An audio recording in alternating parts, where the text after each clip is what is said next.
Hello, PFFL players. Welcome to the weekly Waiver Wire show. As always, I'm your host, Josh Martin. It is week 8, and I am going to get you set for a win. This is the show where, of course, you know, as if you've been listening, I'm going to tell you the guys that you need to add and possibly start this week, and guys who you should get off your roster immediately, as hopefully you start to make the push for the playoffs. But speaking of which, when you're making the push for the playoffs, oftentimes you think about trading players, making trades, get trade offers. I got such a tweet this afternoon, and I wanted to share it with you. At the Mikester557, his name is Burning Below Zero, tweeted me. Remember, you can follow me on Twitter at JoshMartin33. The Mikester557 tweeted me, I want to trade Peyton Manning and Reggie Bush for a better running back and decent quarterback. Good idea? Who do you recommend at running back? Well, here's how I answer that there, Mikester557, which I did tweet at you as well. Honestly, I would stick it out with Reggie Bush. He's got a really good schedule coming up. This week they play the Jets, which obviously you can run on the Jets. And Peyton Manning is the same thing this week against the Saints. I think you stick it out with Reggie Bush because of his schedule and the way he's been able to be productive.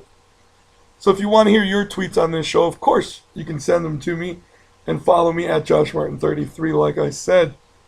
Let's get into some waiver wire stuff. That's why you're here. That's why you listen. And that's why I do this show for you, so you know who to add. We start, of course, with the out-of-the-pocket pick of the week. No sound effect, no music this time. But, you know, this is the guy who, if you're scrambling around, if you're desperate for someone, if you're being pressured because you're on a 3-game losing skid, you want to come back, this is the guy that might be able to help you out with that. Or if you're just desperate because of the bye weeks. This week it's a guy at running back for the Tennessee Titans. It's not Chris Johnson. He's still 100% owned in PFFL, as much as I think that might change. Probably not. It's Jamie Harper. And the last 2 weeks, Jamie Harper has gotten all the goal line carries. Last week he scored 12 points. And if you look at the matchups, in 2 weeks, he plays Chicago, so obviously not a great matchup there. But this week, he plays Indianapolis, then Chicago, then Miami. Miami's an okay matchup. Then they're on a bye. Then they play Jacksonville. So as you start getting towards the PFFL playoffs, this is a guy who's getting touchdowns. He's getting the goal line carries. He's mopping up the stuff that Chris Johnson doesn't get in the end zone. So if you're desperate in your flex position or at your running back 2 spot, here's a guy who you might be able to count on touchdown production from. Again, only if you're desperate. So let's get into it. At quarterback, a guy who I have been banging the drum for. You hear that? That's my drum. Okay, that was actually my leg. But I have been banging the proverbial drum for this guy.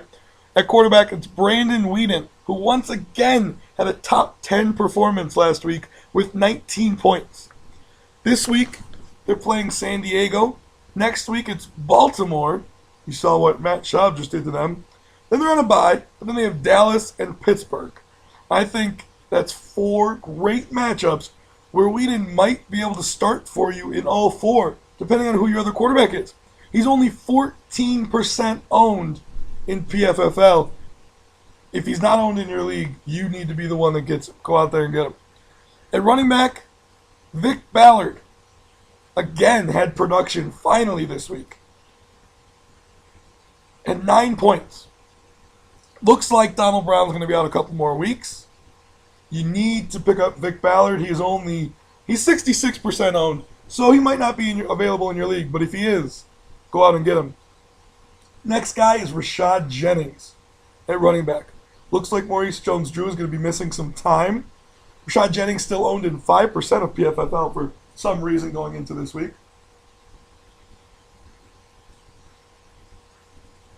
But he should be owned at 100% right now.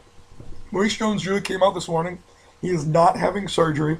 However, he is going to miss at least 2 games. Jennings is going to be productive.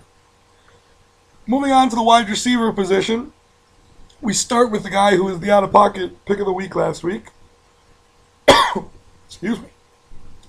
And that's Josh Gordon, wide receiver for the Cleveland Browns. I told you last week it looks like he's starting to emerge as their number 1 receiver. He's still doing it. He got 11 points last week. He is now a viable wide receiver 2 and definitely a flex option in PFFL. Still only 66% owned, needs to be 100.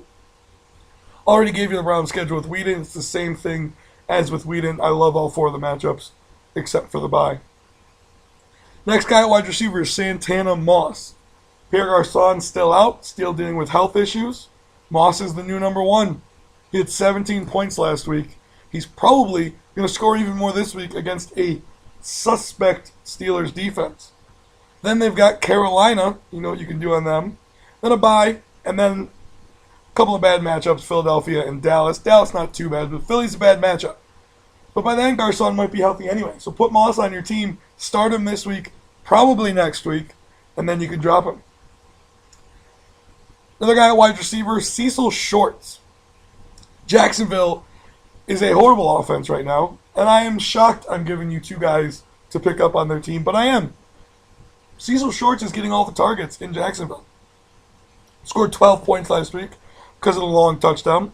Sure, maybe an anomaly, but playing Green Bay this week, not a very good secondary. Then Detroit, then Indianapolis, then Houston, not a great matchup, but then Tennessee.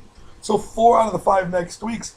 I think Cecil Shorts could be a starter if you're desperate at a wide receiver 2 position.